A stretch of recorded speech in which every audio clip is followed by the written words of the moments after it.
JPSC एई mains 2020 में आपका स्वागत है। लास्ट वीडियोज में मैंने आपको एक टेस्ट सीरीज कराया था हिस्ट्री लेक्चर से रिलेटेड।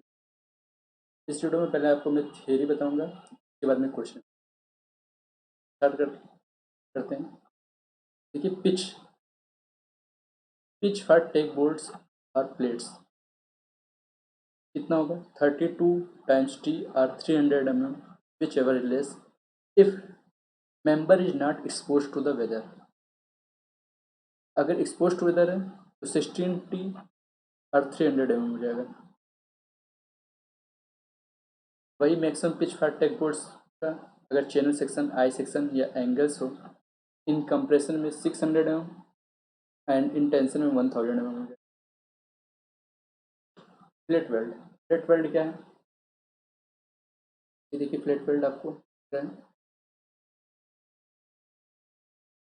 फ्लैट वेल्ड, ये देखिए एंगल है और ये प्लेट मेंबर है, तो बैंड क्या गया, एक स्क्वायर एज है। इसे स्क्वायर एज फ्लैट वेल्ड बोलते हैं, इसे राउंड एज फ्लैट वेल्ड बोलते हैं। फ्लैट वेल्ड का शेप देखेंगे तो ट्रायंगल है,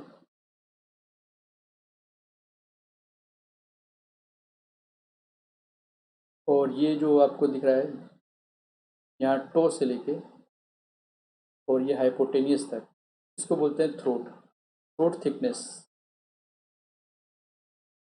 थ्रोट थिकनेस क्या होगा ये मैं बताता हूँ। थ्रोट किसके लिए डिजाइन किया जाता है?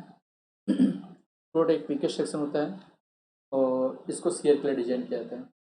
जनरली फ्लैट वेल्ड ही शेयर के लिए डिजाइन किया जाता है। Minimum size of weld depends on the thickness of the thicker plate. जब मिनिमम साइज लेना होगा तो थिकर प्लेट को कंसिडर करेंगे। तो जब 0 से 10 mm में जा रहे हैं, थिकर प्लेट की साइज है तो 3 mm का मिनिमम साइज ऑफ वेल्ड होगा। 11 से 20 mm का अगर थिकर प्लेट है तो 5 mm, 21 से 32 mm का थिकर प्लेट है तो 6 mm का साइज ऑफ वेल्ड होगा, और 32 mm से अधिक तो 8 mm। तो इस प्रकार हमें पता चलता है कि मिनिमम साइज ऑफ वेल्ड कितना हो जाएगा, 3 mm हो जाएगा। मैक्सिमम साइज ऑफ वेल्ड किस पर डिपेंड करेगा? मैक्सिमम साइज ऑफ वेल्ड जो डिपेंड करेगा वो थिनर प्लेट पर डिपेंड करेगा। मैक्सिमम थिनर पे और मिनिमम थिकर प्लेट पे। तो फर स्क्वायर एज में देखिए, स्क्वायर एज मैंने बताया था अभी जस्ट। स्क्वायर एज के लिए maximum size of weld T minimum minus 1.5 mm और राउंडेड एज में 3/4 टी मिनिमम। बोल्ट होल कितना होता है? बोल्ट होल अगर देखा जाए जिसे हम बोलते हैं ग्रॉस डाया, अगर नॉमिनल डाया आपको 12 mm से कम है तो 1 mm जोड़ देते हैं नॉमिनल डाया में, तो बोल्ट होल मिल जाता है। अगर 12 से 24 mm के बीच है तो 2 mm जोड़ जाते हैं, और अगर 24 mm से अधिक है तो 3 mm ऐड करेंगे। सिमिलरली रिवेट होल कितना हो जाएगा? Rivet hole gross dia same होता है। नॉमिनल डाया और सेंक डाया में 1.5 mm जोड़ देते हैं अगर 25 mm से कम है। 25 mm से अधिक है तो 2 mm जोड़। अब परमिसिबल स्ट्रेसेस में बताने चाहता हूँ। सॉफ्ट रिवेट, सॉफ्ट रिवेट होता है और फील्ड रिवेट होते हैं, तो दो रिवेट होते हैं। अगर सॉफ्ट रिवेट है, पावर ड्रिवन है और हैंड ड्रिवन है। पावर ड्रिवन का मतलब हुआ कि आपको हैमर से मशीन से बनाया गया, और हैंड ड्रिवन मतलब हैमर से किया गया है। पावर ड्रिवन रोल्ड हो सकते हैं, और एक्सीएल में परमिसिबल स्ट्रेस हो जाएगा एक्सीएल टेंशन में 100 मेगापास्कल, बियरिंग में 300 मेगापास्कल और सीएल में 100 मेगापास्कल पावर ड्रिवन। अगर हैंड ड्रिवन है तो 80 मेगापास्कल, 250 मेगापास्कल बियरिंग में, 80 मेगापास्कल सीएल में। और ये सॉफ्ट रिवेट था, सॉफ्ट रिवेट के केस में। अगर फील्ड रिवेट है तो ये सभी वैल्यू 10% से डिक्रीज कर जाएगी। अगर बियरिंग का पूछा जाता है फील्ड रिवेट का पावर ड्रिवन में, तो 300 में 10% घट जाएगा तो 90% हो जाएगा, तो 300 का 90% हो जाएगा 270 मेगापास्कल। स्प्लिट वेल्ड देखिए, एक प्रकार का लैप जॉइंट होता है ये, और बट वेल्ड से हम ग्रूव वेल्ड बोलते हैं, ये बट जॉइंट में पड़ जाते हैं। तो फ्लैट वेल्ड लैप जॉइंट में फ्लैट वेल्ड और बट जॉइंट में ग्रूव वेल्ड। ये टाइप्स ऑफ वेल्ड है। फ्लैट वेल्ड कौन सा है, बट वेल्ड क्या है, प्लग वेल्ड क्या है? प्लग वेल्ड में हम ये वाले पार्ट में देखिए, यहाँ पे entire hole is filled with the filler material. ये जो होल है प्लग वेल्ड में वो फिलर मटेरियल से फिल कर देते हैं, जबकि स्लॉट वेल्ड में स्लॉट होता है, सब लिख दिया है, स्लॉट वेल्ड होगा along periphery of the board, along periphery of board slot weld। अब रिवेट जॉइंट का फेल्यूर क्या होगा? रिवेट जॉइंट का फेल्यूर तभी होगा जैसे सीयर में फेल्यूर कर जाए रिवेट, या बियर में फेल्यूर कर जाए रिवेट, या तीसरा जो होता है टीयर फेल्यूर ऑफ प्लेट हो जाए। ठीक है, तो सीयर स्ट्रेंथ कितना होगा? Sigma S permissible stress into pi by 4 into d naught का स्क्वायर। ये ग्रॉस डाई है यहाँ पे सीयर में। रिवेट केस में देखिए ग्रॉस डाई यूज करते हैं, और बेयरिंग फेल्यूर में भी सिग्मा भी permissible stress into d nought into t minimum. T minimum का एक ग्रॉस डाई हो जाएगा। उसी प्रकार टेयरिंग फेल्यूर ऑफ प्लेट या टेयरिंग स्ट्रेंथ देखिए एच माइनस में gross dia into t into permissible stress in the tear. ये tear strength per plate per pitch length है। अब effective length of the weld क्या होगा? इफेक्टिव लेंथ होता है ओवरऑल लेंथ माइनस में 2 times S. S size of the weld है, 2 times S को बोलते हैं and returns. Effective length of the weld पूछे तो ओवरऑल लेंथ में 2s करा देंगे। रिवेट वैल्यू क्या आती है? रिवेट वैल्यू सीयर स्ट्रेंथ या बेयर स्ट्रेंथ का जो मिनिमम आएगा बोले तो जनरली सीयर वाला मिनिमम आता है। और जॉइंट वैल्यू क्या हो जाएगी? Joint value shear strength, bear strength और tearing strength of the plate, इन तीनों में से जो मिनिमम होगा तो जॉइंट वैल्यू हो जाएगा। एफिशिएंसी क्या हो जाएगी? एफिशिएंसी जो होगी strength of the joint. Strength of the joint देख लीजिए, अभी मैंने बताया था minimum of tear strength, bearing strength of rivet and tearing strength of the plate जो मिनिमम होगा, and strength of the plate without deducting the holes. अभी जब मैं टियरिंग स्ट्रेंथ निकाला तो उसमें डिडक्ट किया था डी नॉट, ये देखिए टियरिंग जो प्लेट में। लेकिन जब हम strength of the plate without deducting holes निकालते हैं तो उसे बोलते हैं सॉलिड स्ट्रेंथ पर पिच लेंथ। तो एफिशिएंसी हो जाएगी P minus D naught T sigma T upon P T sigma T P minus D not upon P हो जाएगा।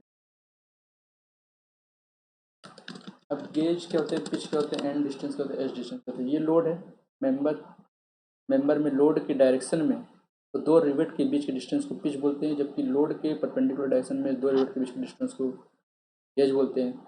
और मेंबर से लेकर रिवेट तक के लोड के डायरेक्शन को बोलते हैं एंड डिस्टेंस, जबकि परपेंडिकुलर डायरेक्शन में मेंबर से रिवेट तक के बोलते हैं एज डिस्टेंस। मिनिमम पिच कितना हो जाएगा? Minimum pitch 2.5 time D. ये डी नॉमिनल डाया है। मैक्सिमम पिच क्या हो जाएगा? टेंशन में 16 टी आर 200 mm जो भी मिनिमम होगा, जबकि कंप्रेशन में मेंबर है तो 12 टी आर 200 mm जो कि मिनिमम होगा। अब ये टी जो है थिनर प्लेट का यूज करेंगे हम। अगर बोल्ट स्टेगर्ड है और जो गेज डिस्टेंस है वो 75 mm से ज़्यादा नहीं है तो ये 16 टी आर 200 mm या 12 टी आर 200 mm वो 15% से इंक्रीज कर देते हैं। मतलब अगर 16 टी में 15% इंक्रीज करते हो जाएगा 2040 हो जाएगा। ठीक है, अगर बोल्ट स्टेगर्ड है गेज की वैल्यू 75 से दिखनी है। फिर देखिए मिनिमम एंड डिस्टेंस और एज डिस्टेंस। अगर मशीन से कटा हुआ एलिमेंट है तो 1.5 टाइम्स डी नोट। यहाँ पे देखिए डी नोट है आपका क्रॉस टाइम। अगर हैंड से कट एलिमेंट है तो मिनिमम एंड और edge distance 1.7 time d nought रहता है।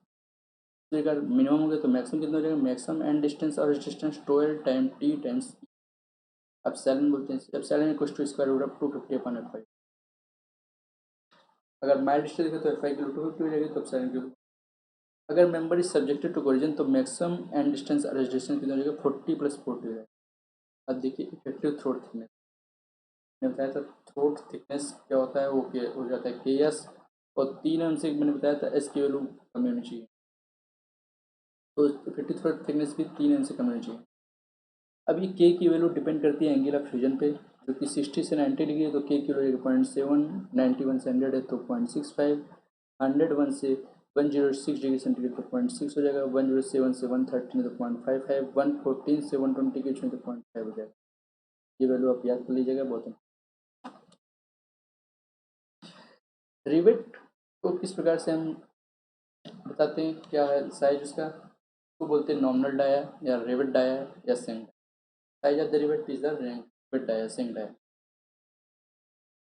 Net tensile area of thread upon nominal plane से एंकर बोल्ट का रेशियो 0.78।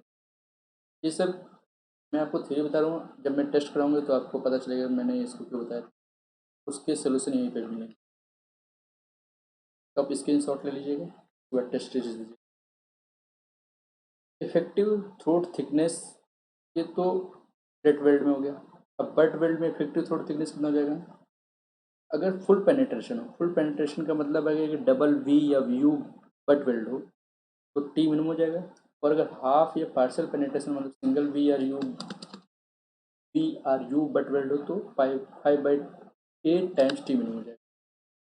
अगर नंबर ऑफ रिवेट कैलकुलेट करना तो कैसे? नंबर ऑफ रिवेट होता है स्क्वायर रूट ऑफ 6m अपान में small m pitch times rivet value. M हो जाएगा मोमेंट, पी हो जाएगा पिच, रिवेट वैल्यू हो जाएगा वीडियो टूल मतलब सियर, और बियर का जो मिनिमम होगा जल्दी सियर ही होता है, आपको बताया था मैंने। और एम हो जाएगा number of road. Number of road generally आप 2 ले लेंगे। स्प्लाइसिस प्लेट जो होते हैं वो प्लेट को बोथ साइड से कवर करते हैं। इसका भी मैं आपको न्यूमेरिकल कराऊंगा टेस्ट में, इसका बता दिया पॉइंट्स याद करने के लिए।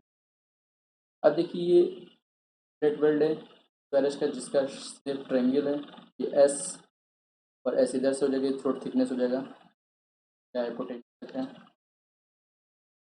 तो अगर देखा जाए तो 45 डिग्री का फ्लैट वेल्ड जनरली लेते हैं क्योंकि ये आपका आइडियल है।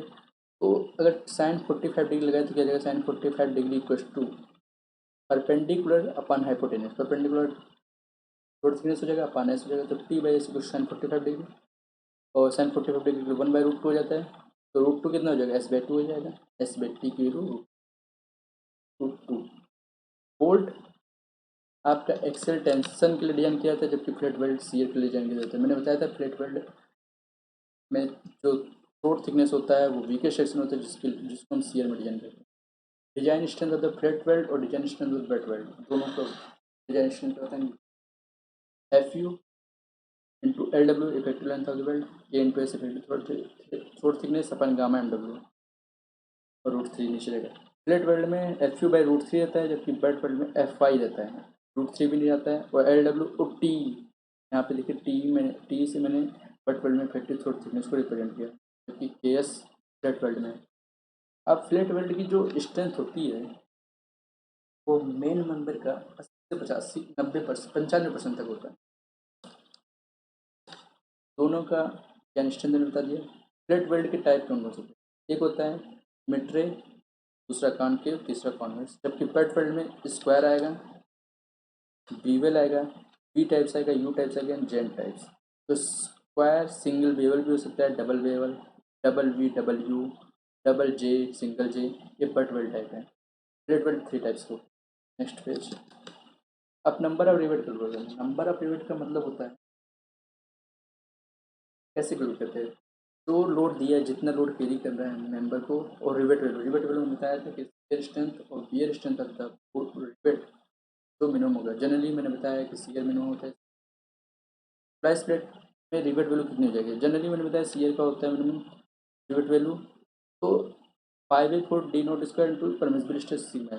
टू में यहाँ पे क्यों लगाया? क्योंकि मैंने अभी पहले ही बताया जस्ट थोड़ी देर पहले कि रिवेट जो होता है फ्लैट प्लेट को डबल बोथ साइड से कवर करता है, तो डबल शियर हो जाता है। सिंगल शेयर की जगह डबल शेयर होता है, इसलिए 2 टाइम्स होगा।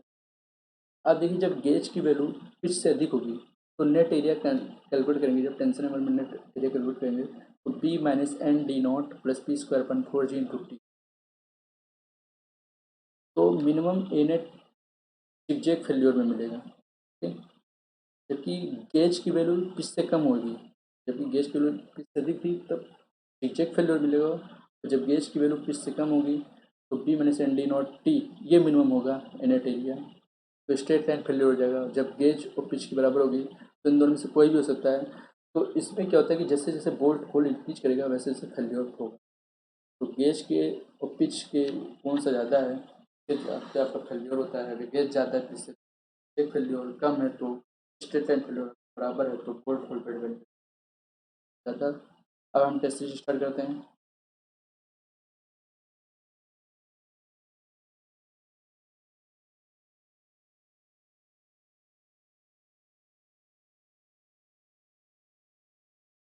First question, maximum spacing of taking rivets. मैंने बताया था मैक्सिमम स्पेसिंग कितना हो जाएगा। कंप्रेशन में आपका 600 एम होगा और टेंशन मेंबर में 1000 एम। तो यहाँ पे क्या आ जाएगा 1000 हो जाएगा। और 32T और 200 300 में बताया था मैंने आपको, अगर member is not expose to weather, वो प्लेट्स के केस में था। अगर मेंबर एक्सपोज टू वेदर है तो 16T और 300 हो जाएगा। और channel I section angle section जो हो जाता है कंप्रेशन में तो 600 और टेंशन मेंबर में 1000 मैक्सिमम स्पेसिंग का मतलब वही पूछा है, टेकिंग यूनिट का पिच 1000 मैक्सिमम टेंशन मेंबर। नहीं, flat weld the weakest section मैंने बताया था, फ्लैट वेल्ड में थ्रोट थिकनेस होता है, थ्रोट जो होता है आपका डिजाइन किया जाता है स्फीयर के लिए, वो वीकेस्ट सेक्शन होता है आपका, थ्रोट ऑफ द फ्लैट हो जाता है। In calculating area to be deducted for bolt hole 36 diameter of bolt is taken as. अब देखिए ये बोल्ट है, और मैंने बताया था बोल्ट के केस में बोल्ट होल कैसे होगा, अगर 12 से कम है तो 1 का यूज करते हैं, अगर 12 से 24 के तो 2 का यूज करते हैं, अगर 24 से अधिक हो तो 3 का। यहाँ पे क्या आ जाएगा डायमीटर 1 2 3 38.5 के करीब आएगा approximate. In calculating area to be directed for bolts of 36 mm, the diameter of the hole shall be taken 36 + 3m होगा तो ये 39 आना चाहिए, लेकिन 38.5 ले लेते हैं। Field rivets the maximum permissible stress, field rivet की बात करिए, द मैक्सिमम परमिसिबल स्ट्रेसेस जो मैंने बताया था इन rivets and bolts are given encoded reduced by, मैंने बताया था एक्सियल टेंशन में, बेंडिंग बियरिंग में और शियर में। पावर करंट बताया था और हैंड रिवेट बताया था सॉफ्ट रिवेट केस। तो अगर अगर सॉफ्ट रिवेट है तो वही रहेगा, लेकिन फील्ड रिवेट के केस में 10% से डिक्रीज कर जाता है। The type of the weld using to connect two plates at a lap joint, लेप जॉइंट में मैंने बताया था आपको फ्लैट वेल्ड का यूज करते हैं, जबकि अगर आपका बट जॉइंट हो तो बट वेल्ड यूज करते हैं। The following does not describe A weld type, flat weld होता है, बट वेल्ड होता है, प्लग वेल्ड भी होता है, लेप वेल्ड भी होता है, लेकिन जिगजैग वेल्ड नहीं होता है, शॉर्ट वेल्ड होता है। इसके आपको शॉर्ट होता है तो 4 option. A riveted joint can fail in, तो रिवेट जॉइंट कहाँ फेल करेगा, रिवेट की वैल्यू, रिवेट जॉइंट क्या होता है, tear strength of the rivet, bear strength of the rivet and tearing strength of the plate. तो टियर ऑफ प्लेट में हो जाएगा, शियर ऑफ रिवेट में भी हो सकता है, end bearing of the plate और रिवेट हो सकता है, एनी ऑफ देखो। The gross diameter of the 14 nominal dia rivet, rivet है, बोल्ट की बात अलग थी, 12 से वो था 12 से कम, 12 से 24 और 24 से 1 2 3 कुछ कहते हैं बोल्ट केस में, लेकिन रिवेट के केस में अगर नॉमिनल डायर 25 से कम है या तो वहीं तक है, 25 तक है तो 1.5 इंक्रीज करते हैं, तो 14 में 1.5 इंक्रीज करेंगे तो 15.5, अगर 25 से अधिक हो तो 2 इंक्रीज करेंगे रिवेट के केस में, तो बोल्ट होल इस तरह हो जाता है। बोल्ट होल ग्लास डायर एक ही चीज़ होता है। Effective length of the weld में बताया था कि ओवरऑल लेंथ में से अगर 2s घटा दें, तो ओवरऑल लेंथ में से 2s घटा दिए, 2s मतलब 100 tons. The strength of the field rivets are compare to soft rivet is, मतलब सेम नहीं होगा, 10% लीकेज कर जाएगा तो 10% लीकेज का तो 20% बचेगा। Pitch and D R, P and D R pitch and gross diameter of the rivets the efficiency end of the riveted joint, मैंने बताया था मतलब strength of the joint and strength of the plate bearing strength of the plate per pitch length without deducting the holes या strength of the solid plate। तो P minus D nought into T sigma T लिखा था अपन ने, P D sigma T लिखा था, तो T sigma T T sigma T cut गया था, तो पी माइनस डी नॉट अपन ने पी हो जाएगा, यहाँ पे डी नॉट को डी लिखा है हो जाए। मिनिमम पिच मैंने बताया था 2.5 strength nominal dia, minimum pitch of the rivets should not be less than how many times of gross dia of rivet 2.5। Effective throat thickness मैंने बताया गया था, केएस होता है फ्लैट वेल्ड के केस में, के इंटू एस के फिजन एंगल पर डिपेंड करता है, मैंने बताया था आपको। और फिजन एंगल की वैल्यू 60 से कम नहीं होती है और 120 डिग्री से। ओके, और स्टैंडर्ड देखा जाए फिलेट वेल्ड का ट्रायंगल शेप होता है 45 डिग्री का होता है। Bolts are mostly carry to axial tension, bolt axial tension ले जाएंगे, जब इस जो प्लेट वेल्ड होते हैं वो सीए के जाएंगे। Are rivet 36 m diameter of core, अब 36 एम मतलब 20 एम से अधिक है रिवेट केस, तो 2 एम इंगेज करेंगे तो 30। What should be multiplied with permissible bearing stress to find out the strength of the rivet in bearing? bearing में मैंने आपको बताया था, bearing में pi by 4 D not square into sigma S होता है, जबकि bearing में D naught T times sigma B. तो डी नॉट टी कहाँ है? D naught T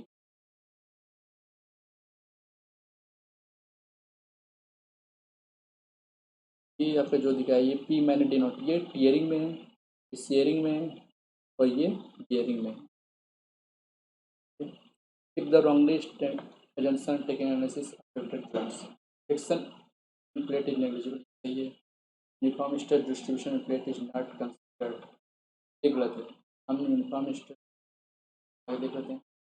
bending moment is not taken into considered, ये सही है। The total load on the joint is equal by R, ये मैंने कल ही बताया, ये वाला uniform stress. A riveted joint can fail in, फिर वही question, tearing a plate, shearing up, any of the above. The type of the weld used to connect two plates at a left joint. Left joint मतलब flat weld. Okay. If a 2 centimeter diameter rivets connect two plates as shown in blue and shape shear stress का rivet is इतना, then maximum value of permissible pull कितना रहेगा? P की value कितनी रहेगी? 1000. Okay, और ये आपको सिंगल सीयर ही है, यहाँ पे देखिए सिंगल सीयर है, तो pi by 4 D square, pi by 4 into D square करेंगे। अब रिवेटेड 2 सेंटीमीटर मतलब 20 एम हो जाएगा। 20 एम 25 से कम है तो ग्रॉस जाएगा कितना जाएगा? 21.5, पाई बाई 4 इंटू 21.5 का whole square, sorry pi by 4 into 21.5 square है, पाई बाई 4 का स्क्वायर नहीं होगा, pi by 4 into 21.5 square into 1000। Okay, तो पाई बाई 4 की वैल्यू इंटू 21.5 का स्क्वायर करेंगे तो कितना आएगा? आप कैलकुलेट कर लीजिए जल्दी से, यही दिया यहाँ पे।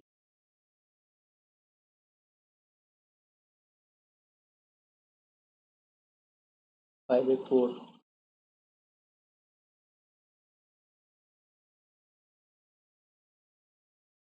3.14 बटे 4 इंटू 21.5 स्क्वायर करना है तो 21.5 मल्टीप्लाई कर देते हैं।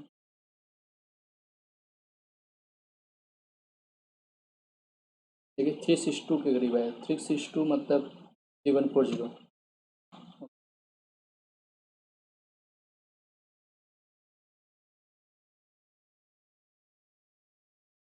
The gross diameter of rivet hole पर rivet with normal diameter, rivet 25 से अधिक है तो कितना लगाया? 12 जोड़ेंगे तो 29 हो जाएगा। The maximum permissible stress in shear for power driven soft rivet, ये सब रिवेट है, अगर फील्ड होता है तो 10% रिलीज करते हैं, और पावर ड्रिवन है तो सीयर के केस में क्या हो जाएगा? एक्सेल के केस में 100, शेयर केस में भी 100 होता है, इसमें 300। हैंड ड्रिवन होता है तो 80 से 250 होता है, तो वैल्यू अगर फील्ड रिवेट सारी वैल्यू डिक्रीज कर देते हैं। टॉप रिवेट है पावर ड्रिवन में तो 80 में आसपास। And two plates are placed end to end and jointed by two cover plates, joint is not. अब एंड टू एंड है और ऊपर नीचे दोनों है तो हो जाएगा डबल कवर, डबल कवर और बट ज्वाइंट हो जाएगा। Diameter of a rivet hole should be greater then nominal diameter of rivet by about, और 1.5 और 2 एम, 2 इंक्रीज करते हैं तो 1.5 से 2 M, 2 according to Unwin's formula, the relation between the diameter of rivet hole D and thickness of the plate in mm is given by Unwin's formula, तो याद कर लीजिए आप, nominal dia 6.01 square root, T ये होगा में। Okay, अब मैं एक चीज़ बता देता हूँ, ये कन्वेंस फार्मूला तभी वैलिड है जब तक आपका थिकनेस 8 से अधिक है। अगर 8 से कम हो जाता है तो आपको शेयर स्ट्रेंथ और बेयरिंग दोनों का जो फार्मूला होता है रिवेट का उसको बराबर कर देंगे।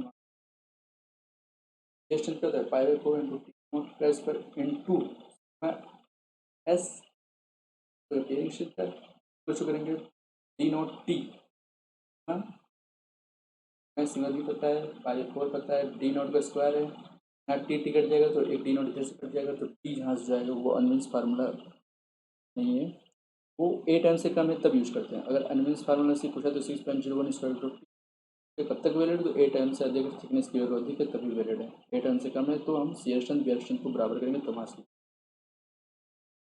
The minimum edge and end distance from the centre of any hole to the nearest flame out edge shall not be less than. अब ये देखिए फ्लेम आउट मैंने बताया था कि minimum edge distance 1.5 D naught होता है या 1.7 डी नॉट होता है, बोल्ड है ठीक है। अगर मशीन से कट किया गया है तो 1.5, अगर हैंड से है तो 1, ये नियरेस्ट फ्लेम आउट एज है, मतलब ये हैंड से कटिंग है तो 1.5 the distance between two rivet measured perpendicular to the direction of applied force. अगर अप्लाइड फोर्स के पैरेलल में तो पिच, परपेंडिकुलर में तो maximum size of flat weld for a plate of square edge. अब प्लेट वेल्ड का plate case में square edge में कितना हो जाएगा, स्क्वायर एज में बताया था टी मैक्सिमम साइज मतलब मिनिमम या thinner plate value T minimum -1.5, तो 1.5 less than the thickness of the plate, ये अब सही लग रहा है। और 3/4 इंटू टी का होता है जब राउंडेड एज होता है। Diameter of rivet hole is made larger than the diameter of the rivet by rivet hole में या 1 या 1.5 या 2 दोनों। 1.5 तो दिया नहीं, 2 दिया तो maximum permissible distance for hand driven rivet in axial tension. देखिए हैंड ड्रिवन पूछा, अब ये सॉफ्ट रिवेट ही नहीं पूछा ना, रिवेट तो सॉफ्ट रिवेट कह लेंगे, चलिए लेते हैं। तो एक्सेल टेंशन में 100 तब होता है जब पावर ड्रिवन, हैंड ड्रिवन तो 80 हो जाता है, ठीक है। ये सॉफ्ट ड्रिवन का केस में 100 होता है और पावर ड्रिवन के केस में टेंशन में, जबकि हैंड ड्रिवन होता है तो 80 हो जाता है, ठीक। Size of the weld is indicated bye, हमने बताया था size of the weld, flat weld मतलब कि चेस्ट सेक्शन थ्रोट होता है और थ्रोट जाता है, throat of the weld, sorry ये गलत हो गया। Size of the flat weld is indicated by the side of the triangle of the flat, ठीक।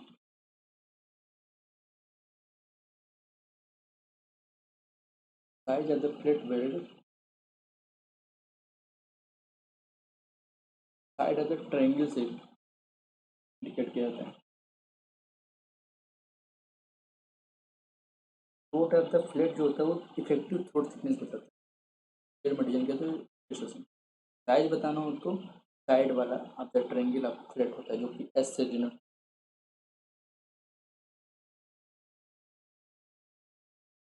The throat in A flat weld is, throat क्या होता है, larger side of triangle of flat वो size होता है, hypotenuse of the वो कुछ नहीं होता है, स्मॉल साइड वो भी साइज ही होता है फ्लैट वेल्ड का। थ्रोट पूछा है तो perpendicular distance from the root hypotenuse, throat मतलब परपेंडिकुलर से होता है, यहाँ से जॉइंट्स लेके ये ऐसे। The size of the rivet is identify by the diameter of the rivet, ring dia, normal dia, rivet dia, size of the rivet. The maximum permissible stress for power driven rivet in bearing, ये field rivet है, soft rivet नहीं है, field rivet है। और hand driven भी नहीं, power driven है, कैसे पावर ड्रिवन और बेयरिंग में तो एक्सटर्नल टेंशन में 100 होता है, सॉफ्ट रिवेट होता है, बेयरिंग में 100 होता है और 100 होता है, लेकिन फील्ड रिवेट के केस में 10% लीकेज कर देती है। बेयरिंग का 300 में 10% लीकेज करेंगे कितना हो जाएगा, 300 में 10% लीकेज 270 हो फील्ड रिवेट दिया इसलिए हम 10% डिक्रीज कर रहे हैं। The actual thickness of wet weld and compared with the thickness of the plate is, thickness of the wet weld हमने बताया था आपको, अगर फुल पेनिट्रेशन हो तो टी मिनिमम होता है, अगर हाफ पेनिट्रेशन तो 5/8 मिनिमम, वो टी मिनिमम से कम ही होता है, वो जैसे ही हो। The plate weld would exist parallel to the direction of the applied load is known. अब डायरेक्शन लोड की प्लेट वेल्ड का जो एक्सिस जो लोड के डायरेक्शन में साइड प्लेट वेल्ड नहीं, प्लेट वेल्ड डायरेक्शन लोड के बता दें कि आपको एंड प्लेट वेल्ड आपका स्ट्रॉन्गर होता है side field plate weld, but calculation easy नहीं होता है इसलिए साइड प्लेट वेल्ड ही ज़्यादा करते हैं। Taking rivets in compression rate expose to weather have a pitch not exceed 200 or, मैंने बताया था अगर एक्सपोज टू वेदर है और नॉट एक्सपोज टू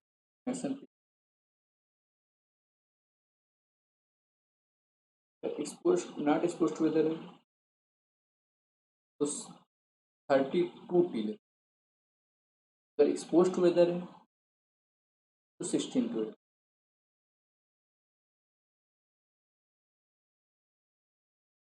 और प्लेट की केस में बताया था मैंने, चैनल आइसेक्शन एंगल सेक्शन को तो मैं अलग बताया था कि चैनल आइसेक्शन एंगल सेक्शन ऑपरेशन में 600 ओम और टेंशन में 1000।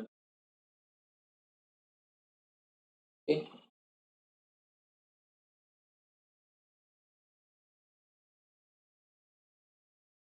कन्वेंस फार्मूला के हिसाब से 16 square root of diameter of rivet connecting plate of thickness 16 mm given by कन्वेंस फार्मूला। कन्वेंस फार्मूला क्या होता है, diameter 6.01 square root of root T, तो रूट टी मतलब रूट 16 का 4 हो जाएगा और 4 को जब 6 से मल्टीप्लाई करेंगे तो 4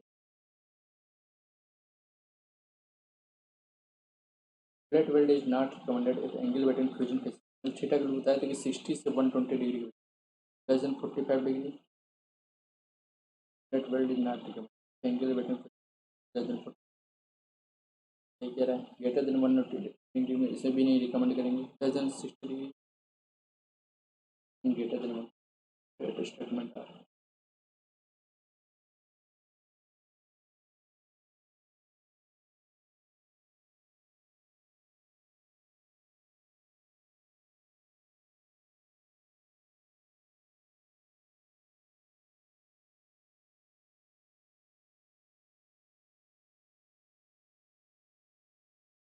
plate weld is not recommended if the angle between fusion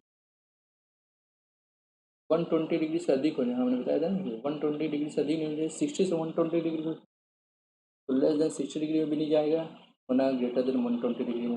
ये 145 और 55 बस कंफ्यूजन, आप याद रखिए 60 से 120 डिग्री को रखेंगे, उसमें 60 से ज़्यादा रखें कम रखेंगे ना 120 से अधिक, ग्रेटर देन 120 डिग्री और ना ही less than 60 degree.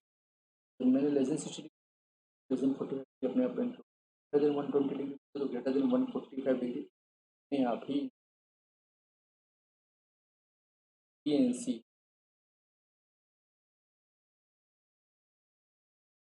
Double limited double covered bed joint per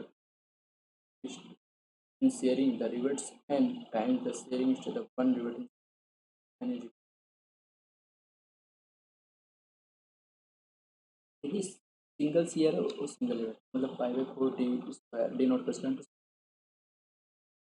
तो मान लेते हैं एफ मान, एफ डेज क्या हो जाएगा, डबल लिमिटेड है डबल कवर मतलब 2 टाइम्स तो आपका ये हो जाएगा डबल रिवेट के कारण 2 रिवेट है इसलिए, तो डबल कवर जो मतलब 2 शेयर तो 2 × 2 मतलब 4 का 4 times pi 4 D naught percent to single, तो एफ डेज रहा 4 टाइम्स ऑफ 9 डबल रिवेट 2 हो जाएगा डबल कवर 2 हो जाएगा, तो दोनों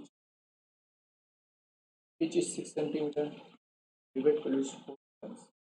The number of rivet required are correcting centric load 10 tons at 30 centimeter.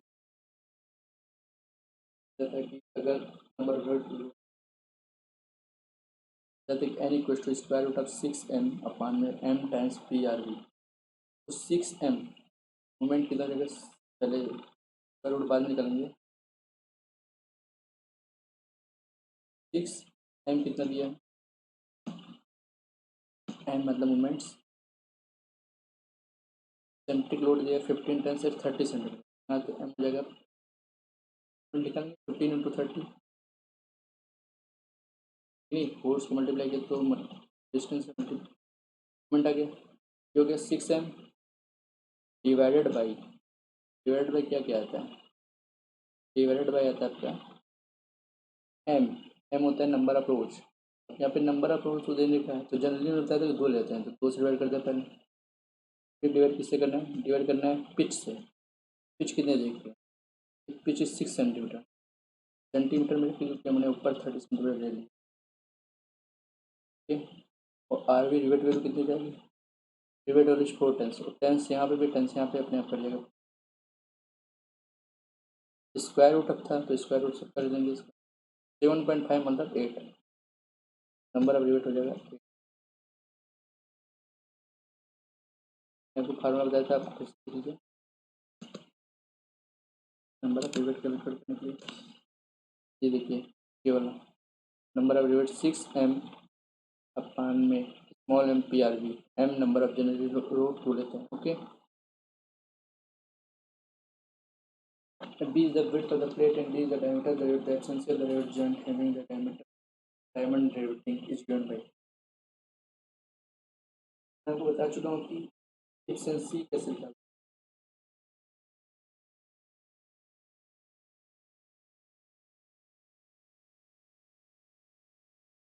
Efficiency का स्ट्रेंथ ऑफ द जॉइंट अपान में strength of the solid plate. तो स्ट्रेंथ ऑफ द जॉइंट में मिनिमम आती है आपकी टीयरिंग प्लेट की T sigma T, solid plate without directing हो जाता है पी। यहाँ पे टी सिग्मा टी कट जाएगा और पिच की जगह पे यहाँ बी आ जाएगा। देखिए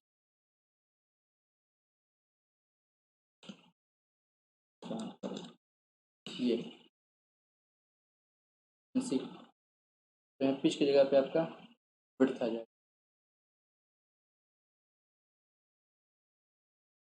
डी माइनस डी नॉट अपान में बी। डी वाले तो ऑप्शन हट ही जाएंगे।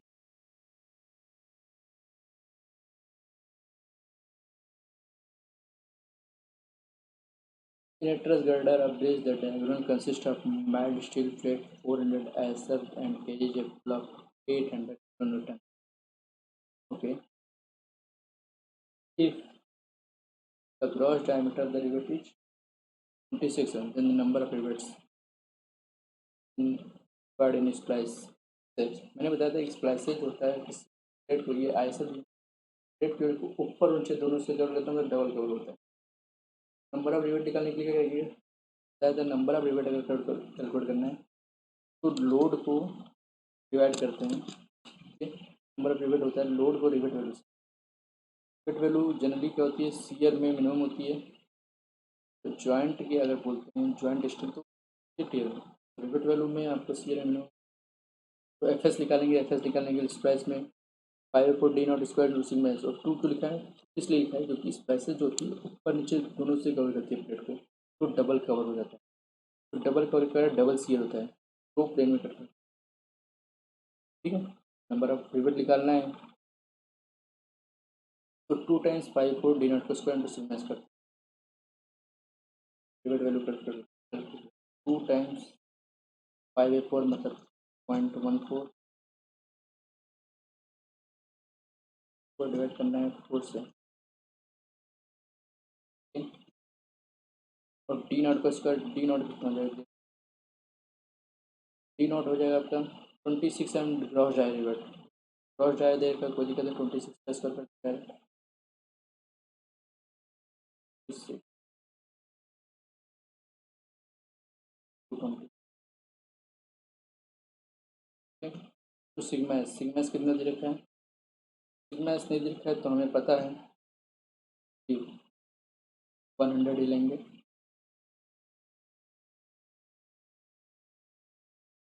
अब इसको मैं डिवाइड कर देता हूँ, 800 को इस वैल्यू से डिवाइड कर देता हूँ, इसका रेसिप्रोकल करके इंटू 800 कर देता हूँ।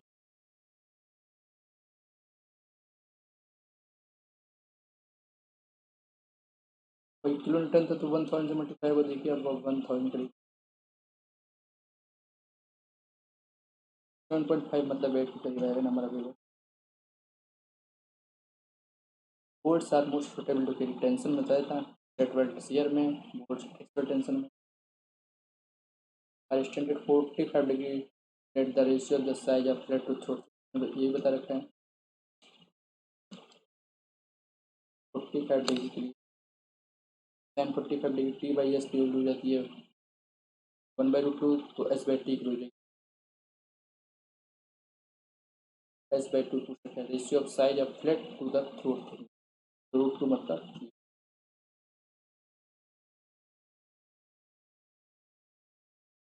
Centre to centre distance of adjacent rivets on both will measure in direction of stress या लोड दोनों इन डायरेक्शन में एच सेंटीग्रेड में होता है। Design of riveted joint assumes that the bending stress in rivet is accounted for, bending stress नहीं consider करते, rivet hole is to be filled by the rivet, the riveted hole is to be filled by the rivet, ये rivet को करते हैं। Stress in the plate is not in काम, ये गलत है, फ्रिक्शन बिटवीन प्लेट ये भी नहीं, फ्रिक्शन में स्ट्रेस कम होता है, ये वाला से बट होल को रिवेट से fill करना, the rivet which is and then driven the field, अब फील्ड है तो फील्ड रिवेट होगा टॉप रिवेट होती, और हीटर किया गया तो कोल्ड तो हो ही नहीं सकता, और मैंने तो पावर ड्रिवन, अगर हैमर से होता है तो हैंड ड्रिवन, हीट किया गया है तो power driven. The gross diameter of rivet, the diameter of gross diameter मतलब रिवेट है, where shear stress on the gross area of rivet is recommended by the Indian standard is, मैंने बताया है working stress के one shear stress case में तो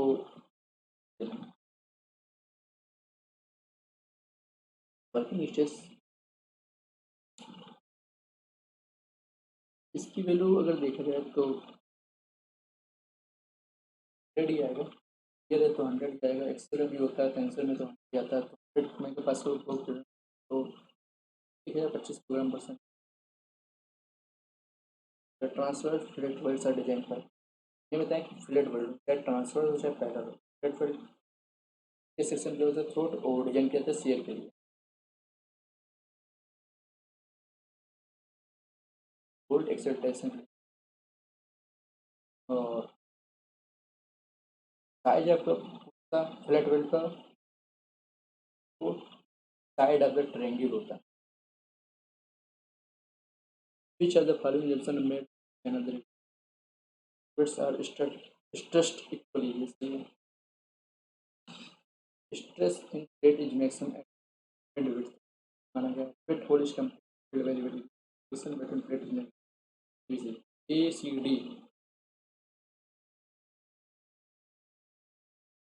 strength of the flat weld, मैंने बताया था फ्लैट वेल्ड का जो स्ट्रेंथ था design strength flat weld butt weld, butt weld में एफ आई लेते हैं और डिजाइन फ्लैट वेल्ड में एफ आई लेते हैं, तो मुझे लगता है कि फ्लैट वेल्ड का जो होता है वो 80 से 95% of the main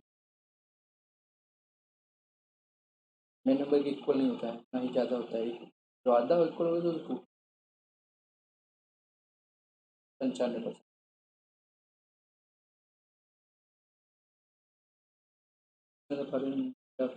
pure in flat weld या फोर ड्रिवेन रिवेट्स ये आपको याद करना, 12 से 22 फोर ड्रिवेन रिवेट होगा, 12 से 22 the distance along one rivet line from the center of the rivet to the rivet of an parallel rivet, अब एक रिवेट लाइन से दूसरी रिवेट लाइन के बीच में क्या होगा,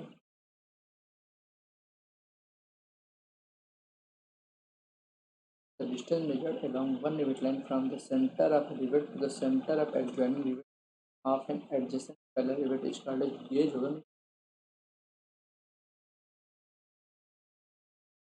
हाँ,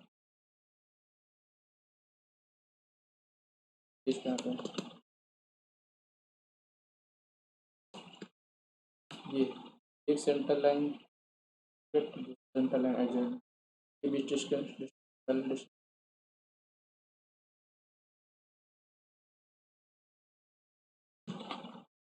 when two plates are placed end to end butt type हो गया and are joined by cover two cover plates butt cover हो गया डबल कवर बट तो होगा लेफ्ट होगा नहीं बट दोनों में से ऑप्शन डी में से तो double cover end to end का मतलब बट हो गया ओपन चलो double cover diameter of hole rivet hole is made larger than the diameter of rivet by अब रिवेट में अगर 25 एम से अधिक होता है तो 2 एम से इंक्रीज करते हैं अगर कम है 25 तो 1.5 एम पर rivet die exceeding to 25 mm गलत है 2 mm पर rivet diameter over 25 1.5 तभी इसका कम होगा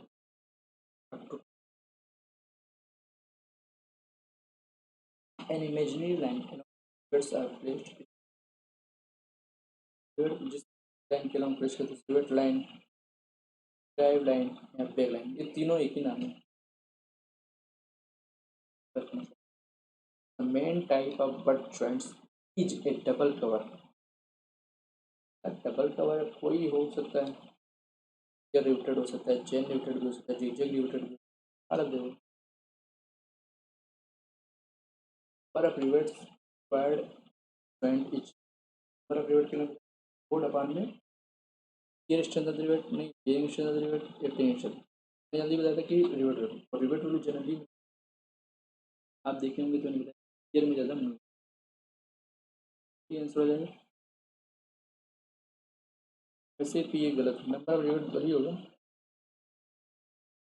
क्वेश्चन दिया होता न्यूमेरिकल तो डायरेक्ट लगा देते बेरिंग स्ट्रेस का क्वेश्चन वैल्यू दिया होता है और डायमीटर कुछ डायरेक्शन अगर फार्मूला पूछा है तो नाम दी जाएगा इसका कोड अपन में रिवेट वैल्यू में सी स्ट्रेंथ और डायरेक्शन दोनों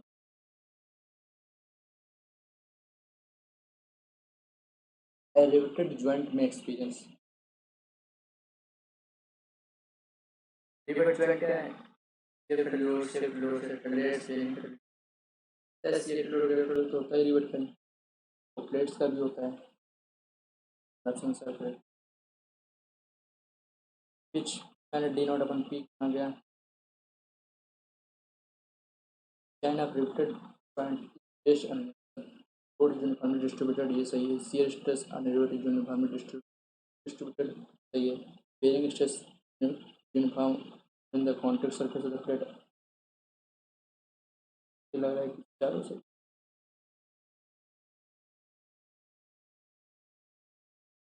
convince formula according to 101 square root होता है 1 तो है नहीं तो है लेकिन 1.9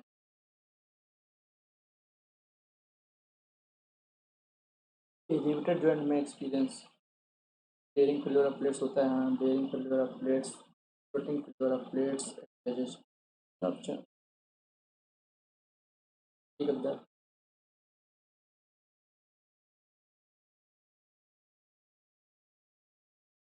taking units are used if the minimum distance between center of adjacent rivet exceeds 12 t or 200 mm whichever is less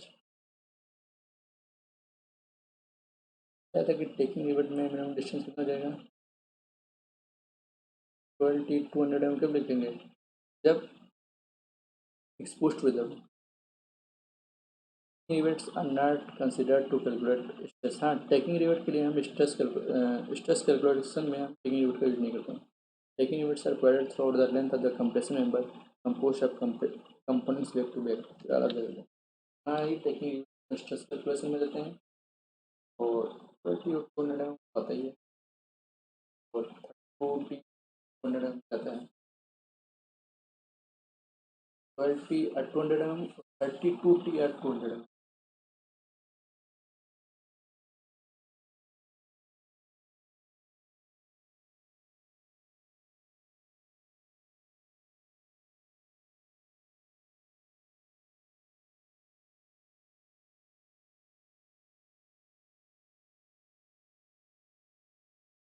next question क्या है?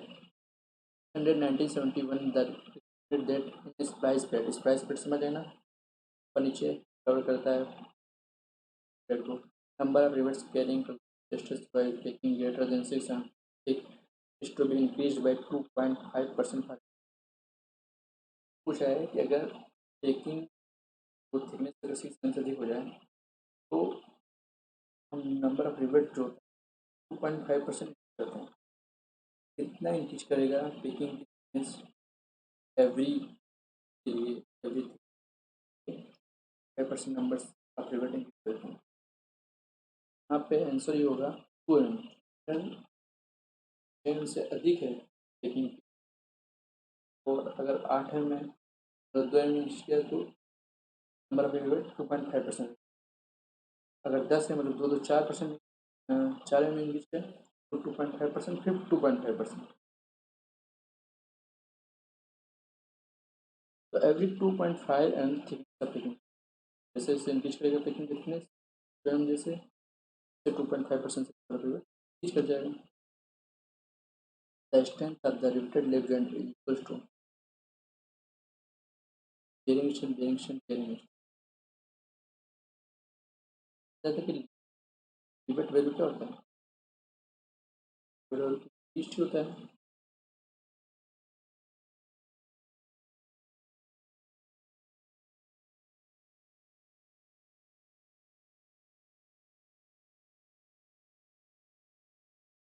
Plates are exposed to weather.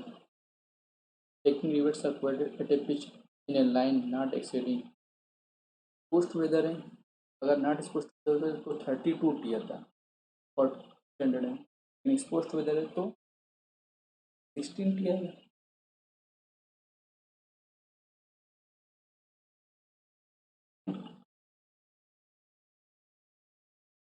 Cancel 16T। अगर एक्सपोज टू वेदर है 16T eight 200 mm, अगर expose to not whether तो 32T eight 300 mm आ जाएगा जब eight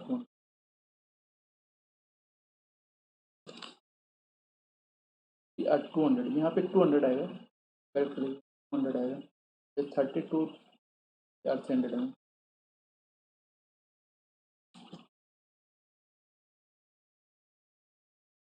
expose weather है तो 16T, नॉट एक्सपोज वेदर तो 32। In a truss girder, a bridge, a diagonal consists of mildly shaped plate 400 ISF and carrying a subject extensive cross diameter of the rivet is 67 the number of rivets required in this place। वही है, number of rivet निकालना हो इस place में कैसे निकालेंगे? क्या रखा है? Number of rivet equals load upon में रिवेट वैल्यू, यहाँ पे वैल्यू दे रखी है लोड की और रिवेट की, तो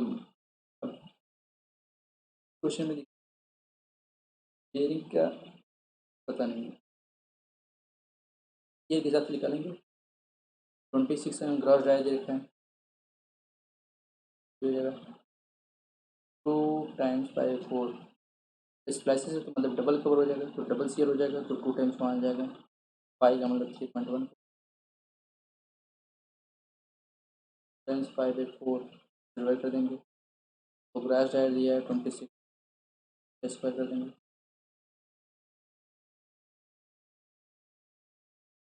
तो सिग्मा एस हमने सीयर में बताया था कि 1000 कर लेते हैं। तो इस लोड को 80 को इससे डिवाइड करते हैं, सर इसे बोल के 80 मल्टीप्लाई कर दें तो 1000 लगा देते हैं, 1 2 3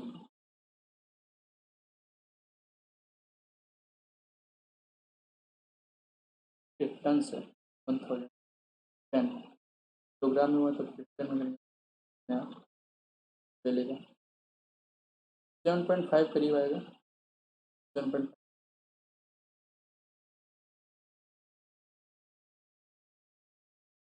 If the correct standard when the gauge distance is larger than the pitch length, failure of a set may occur in jig. मतलब था गेज अगर किस तरीके को पेनेट कहाँ मिनिमम होगा जब जिग मैंने D N D naught plus P square forging to T होता है तब जिग जैग मतलब तो gauge distance is smaller than the pitch the failure of the section में अकर इन स्ट्रेट लाइन ये बताया था when the gauge distance which are both equal failure more likely तभी होगा जब bolt holding distance all of the options are great.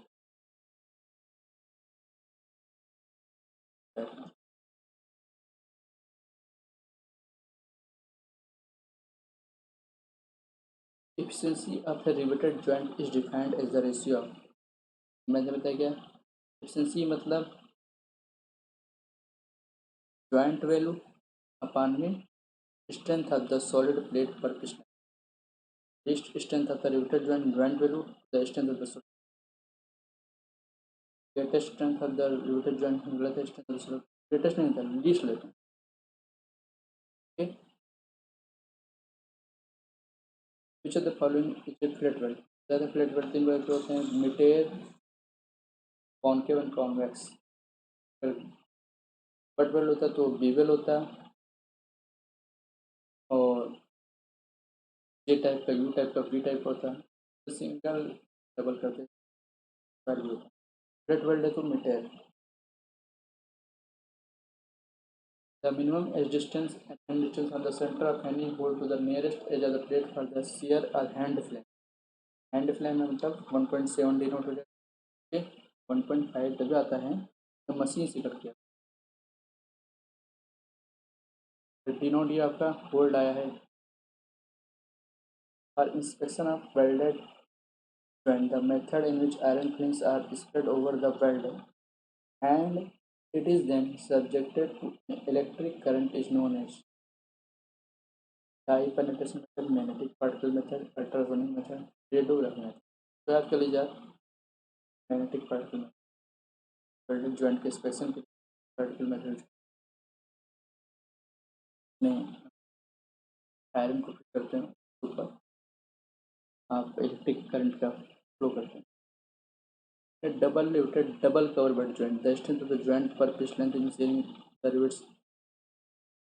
the rivets PD and the strength of the one rivet in single shear is मैंने बताया कि अगर P S P T कितना हो जाएगा पी टी बराबर हो जाएगा 2 टाइम्स डबल रिवेट तो 2 रिवेट इसका मतलब टाइम्स यहाँ डबल कवर हो गया 1 रिवेट यहाँ पे होगा डबल कवर 2 टाइम्स 4 टाइम्स हो जाएगा डबल कवर में डबल.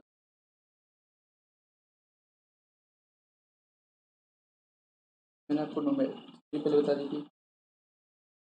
मैं यहाँ तो आपको पढ़ा नहीं रहा हूँ मैं आपका यहाँ पे रिवीजन करा रहा हूँ ये बात आपको आप जी पी मेंस की प्रिपरेशन कर रहे हैं ये आपको ये बात बतानी चाहिए. मैं आपको यहाँ पे पहले थ्योरी बता देता हूँ थ्योरी के बाद में आपका टेस्ट ले लेता हूँ और टेस्ट के अलॉन्ग में आपको सोल्यूशन बताता चला तो आपका ये रिवीजन हो रहा है. ओके आपको सब पता है बस ये आपका रिवीजन हो रहा है. कर देते हैं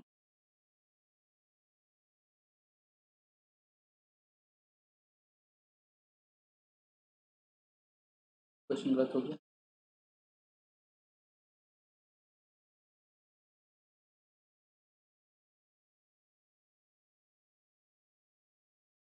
कौन सा question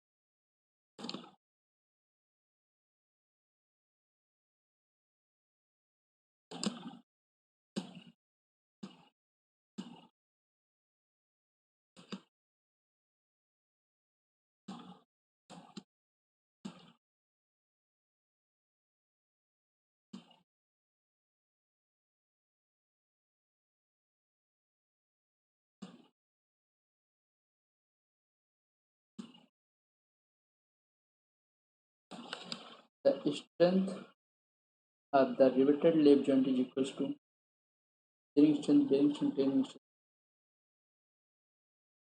your answer is D. ये गलत नहीं हुआ था ये सही था मेरा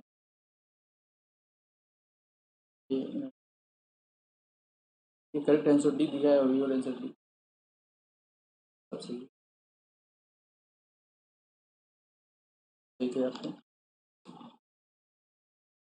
तो आप मैंने जो आपको खेल दिया है वो आपको मुझे पता है कि आपको पता भी है सर, ऐसे स्क्रीन शॉट ले लीजिए। अगर आपको ये वीडियो पसंद आए तो लाइक करें, सब्सक्राइब करें, शेयर करें और JPSC में लगे रहें। आगे 3 चैप्टर स्ट्रक्चर के मैं और बनाऊँगा और उसके बाद building material and construction start कर देंगे। थारोली स्टडी करेंगे और बिल्डिंग 10 दिन लगेगा उसमें। थियरी के साथ साथ पहले मैं थियरी बताऊँगा, उसके बाद मैं टेस्ट लूँगा, आपका रिवीजन वहीं होगा। ठीक है, थैंक यू।